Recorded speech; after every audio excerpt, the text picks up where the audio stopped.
Well, we all know what this is, and we know how much fun this is, and we know, however, that these little rifles here can turn 30 of these, a magazine full, into a magazine empty in practically no time. And they'll do it over and over and over again. And it's fun. I mean, as you know, everybody that's ever shot one says, wow, this is a lot of fun. But they do require a lot of feeding. And that's what we're going to talk about in this series of videos that I'm planning to do on loading the 223 on the Dillon 1050. We're not going to skip anything. We're going to do every step. And some of the steps are optional. We're still going to do them, but, you know, I'll talk about them being, maybe you want to do it this way, maybe you want to do it a different way. Because, like most everything in this world, there are different opinions about everything. And so I'll try to give you a fair and balanced view of what's what in regards to that. But we're going to be loading some ammo for this bad boy, and we're going to be using the Dillon 1050, and to that end, I will tell you, this is my part of my railroad bridge here. This is a good example of what you will start with. A big box. Boy, it makes a lot of noise. A big box, this is what you'll start with, a big box of range brass. Some of it will be stuff you shot, some of it will be stuff somebody else shot, some of it's been lying out in the weather for a week, for a month, oh, who knows. But in most cases, it can be cleaned up to look like new and perform like new. And so that's what we're going to do. This particular lot of brass consisted of I'll just name them off here because you can't see them. 223s and 44 Magnums, 38 Specials, 45 ACP, 9mm Luger, and 380 ACPs. Yeah, and it's pretty kind of, doesn't seem to be favoring any one particular thing. Hey, look what I just found. A full round live 9mm. Ooh, with a light primer strike on it. Let's hope that's been sitting around for a while. You know, don't run screaming from the room. It's not going to blow up and kill you right now. If it hasn't blown up yet, we'll think it won't. What I have done is gone through, this is a recent pile, went through an earlier pile that was all 223 and 9mm and segregated out the 223s. Well, and the 9s too. But I've got them split into two 5-pound boxes, roughly 5 pounds of brass, which is approximately 350, 375, whatever, rounds. That is going to be about the limit of my two different cleaning systems, one being the vibratory bowl that uses corn cobs or walnut media is what I usually use, or the tumbler that uses water, dishwashing soap, Lemmy Shine, and stainless steel pins. Now, you're familiar with all those, so we're not going to go into a lot of detail on some of these things like that, but we will show them, and we will talk about their importance and where to do them and when to do them and so forth. But the very, very first step we're going to take is to clean our brass, because it's nasty range brass, and we don't want to get it sparkling clean. We just want to get the dirt off. We just want to get it, you know, where it's not going to scratch our dies. That's the important thing. We don't care what it looks like at this point, and how it looks, honestly, is not that important, except aesthetically. And so for some people like me, that's a big deal. Others don't care. It doesn't make it shoot better, I'll admit that, but it looks better, and I'm prouder of it. I like the shiny stuff. But we'll clean it up so that it is physically clean, and it will not have dirt that will scratch our beautiful dies. So our very first step is to head in there and start vibrating some brass.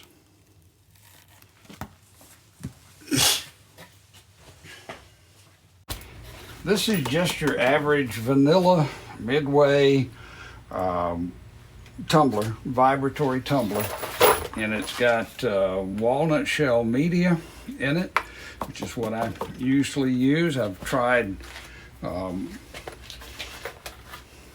cobs and cream of wheat and rice, and this seems to work the best overall. And all right, here's the brass that we're looking at, and you can see it's typical grungy, nasty range brass.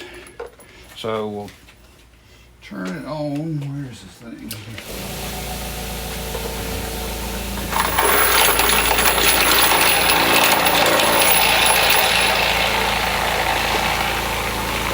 Dumping in. This is my favorite part.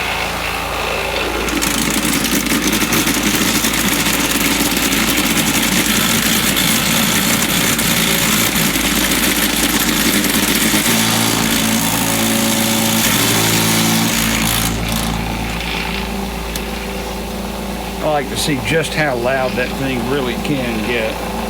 Pretty loud. So we'll let it run for, I don't know, an hour or so, and that should get them more than enough clean for our next step.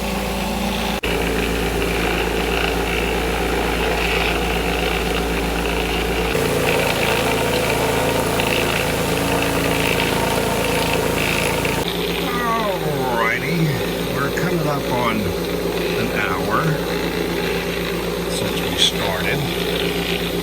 I'll take the easy path and unplug it. Come over here and open it up. Now, I'm gonna have to make a confession to you here. I don't have those full 350 that I was showing you in the two boxes.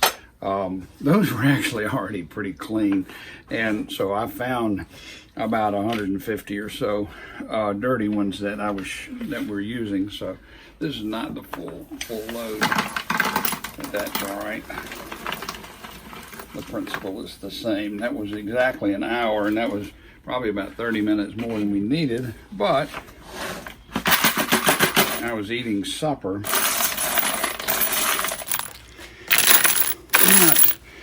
Like I said, they're not perfect. You know, you got your discoloration around the necks still, but they are clean. Some of the ones that were really grody are still pretty grody. Right there. Good word, grody. I don't really know what it means, but it sounds like it means what these case necks look like. So that's carbon fouling buildup. Of course, it's always going to be heavy around the neck where it expands before it finally traps the gas. Some of them, you can still see traces of the heat treating, the annealing. That one's got some nice dent. We'll see if that comes out later. So anyway, that's what you're trying to do. You're just trying to get them clean so that they will not scratch the dies. So I'll shake these around really good, and this is a little sieve-like thing that you can do that with. And when I don't have very many like this, I can just stir them with my hand quicker, and then I can get out the revolving drum deal that really gets them out, but it takes 5 minutes to set up, so we'll just do that. All right, we have now cleaned our brass, and now we will go to the optional step.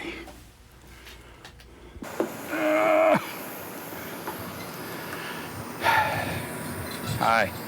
I don't know what our chances are of getting any kind of video here with this, what between the sweat and the fans and the noise of the thing, but we are annealing, or at least that's what we claim to be doing with our 223s. You remember I said we were going to have an optional step? Well, this is it. And you don't have to anneal your brass, but a lot of people think you should, and there's no doubt about it. If you're going to shoot it a bunch of times, you're definitely going to have to anneal it. Some people anneal it on every loading. And when you've got a machine like this bench source, that's really not, it's not hard to do. With that twin torch, I'm running it at about 2.5 seconds, and it's making boogie woogie time. I've got some 700-degree Tempolac here, and let's see what we get. I'll paint a stripe on one. We'll let it sit right here for a minute and dry. And meanwhile, ooh, I don't want to put my hand over there too close. That one's too hot.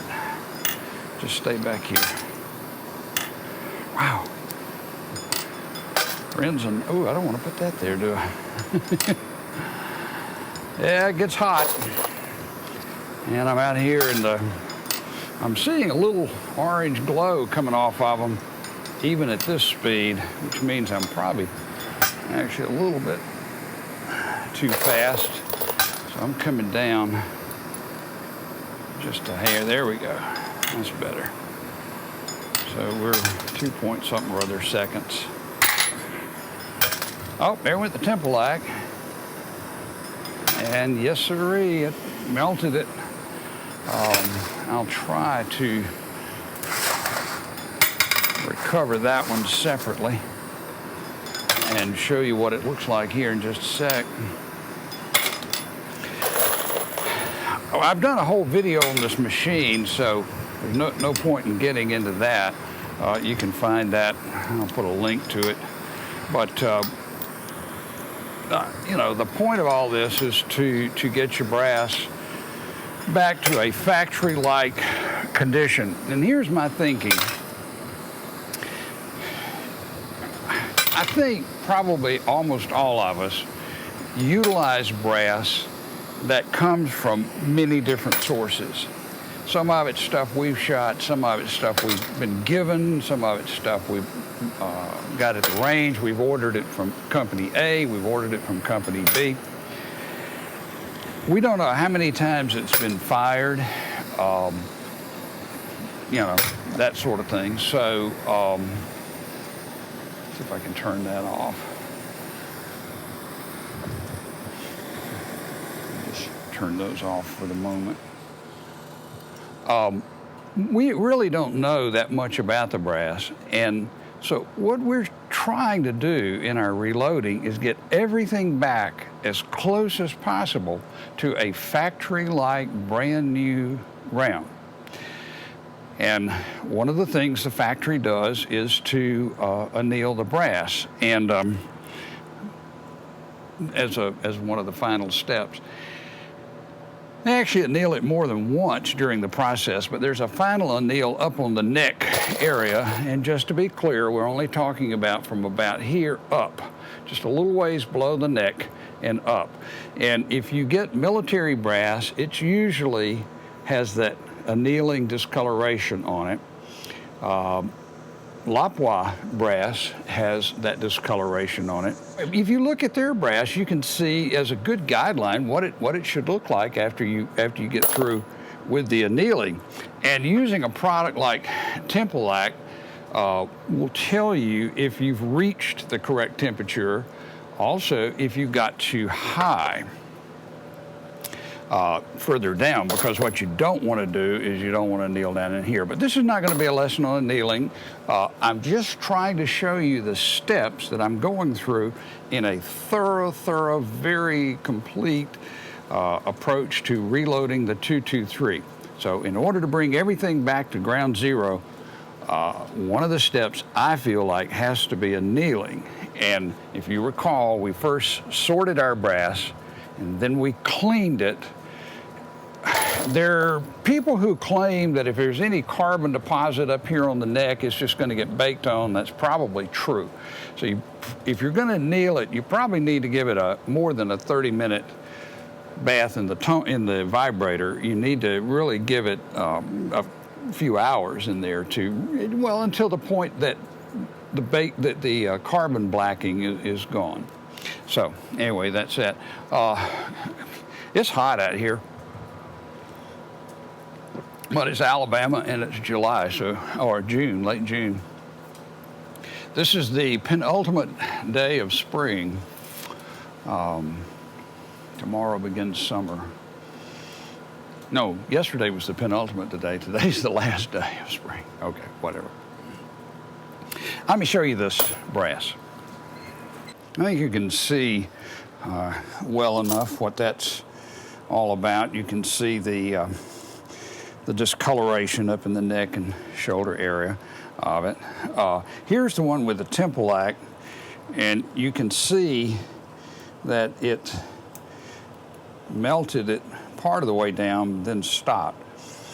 So that pretty much indicates to us that it's safe, since it didn't travel any further than that. To be absolutely certain, you could put a stripe of 400-degree stuff down here, but I think this will do it. That lets us know that we've got it set high enough. All right.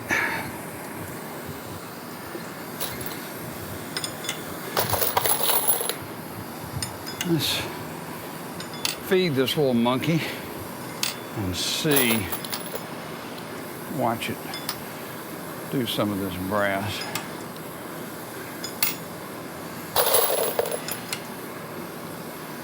Not a whole lot to do once you get everything set up. Get yourself some something good, non-alcoholic to drink. As much as I hate to say that, it's the absolute truth. You definitely don't want any adult beverages anywhere near any kind of reloading operation at any time. Seriously. After you're done, then you can go and enjoy it. I guess you can see what's happening. The flames are directed right up at the top, but the heat's carrying all the way down the shoulder a ways. If anything, these are slightly over what you'd want. I don't think they are over annealed,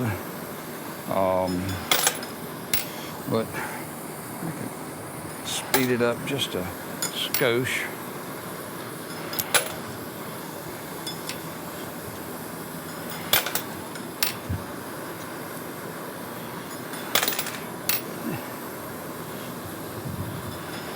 Sometimes you see that flash off, that glow begin, and sometimes you don't. And I don't know but what maybe some of them are not as clean as others, that's for certain. And I think what's happening is the dirty ones, it's the contamination on the surface, like that one right there, that's causing the big flash. It's not the alloy burning off, not the zinc or the copper burning off at that point. Otherwise, it would be doing it on all of them, I think. So that's my story. I'm sticking to it. I'm going by the appearance of them and by the results with the temple-act. I'm happy with this particular setting, which is really short. We're down, like I said, just barely, about 2.25 seconds. So that's it.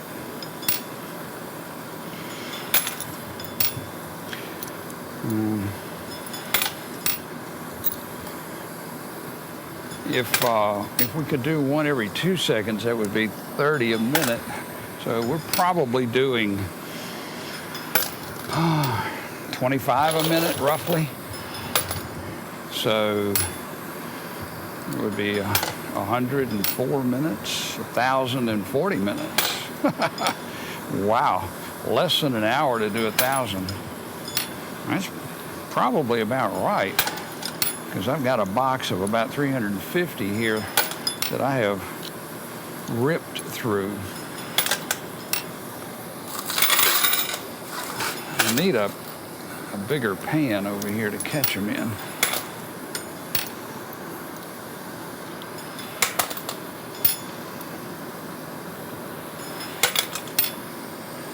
And some 7-Up.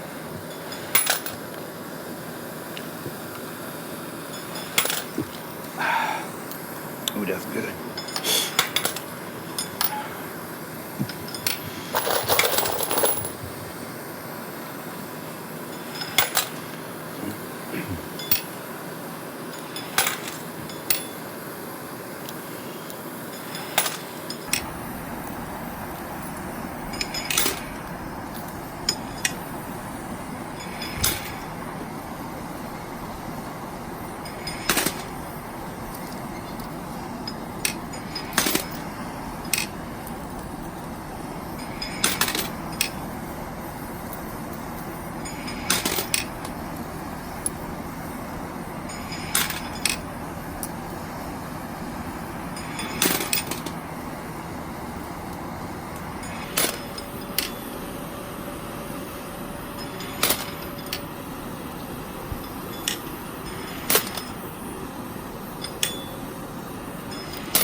I don't know if you can tell it or not, but it's raining.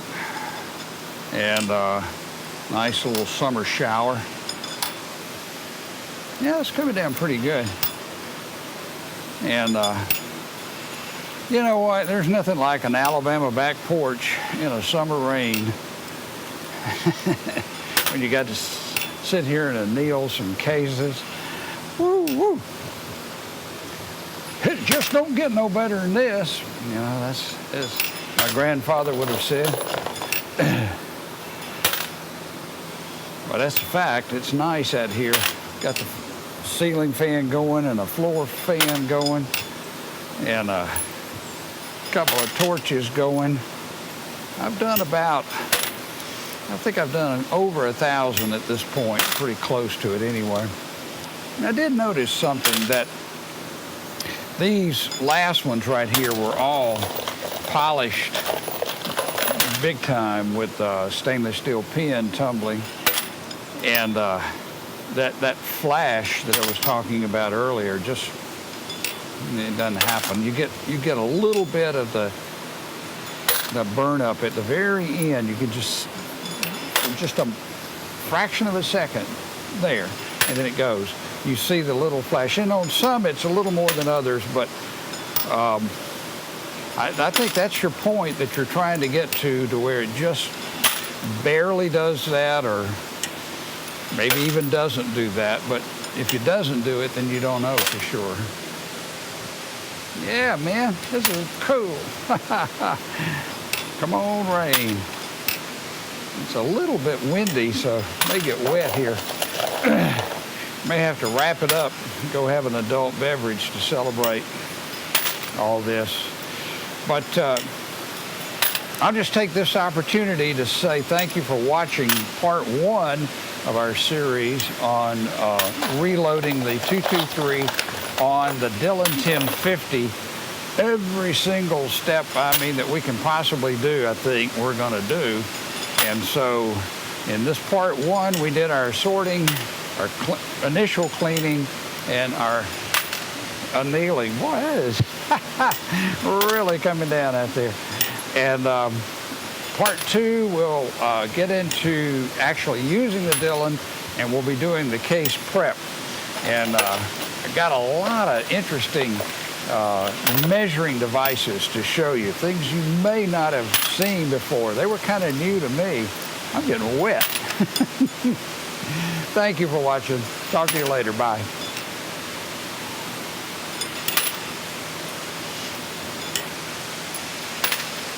Whoa, look at those trees going out there. Wow.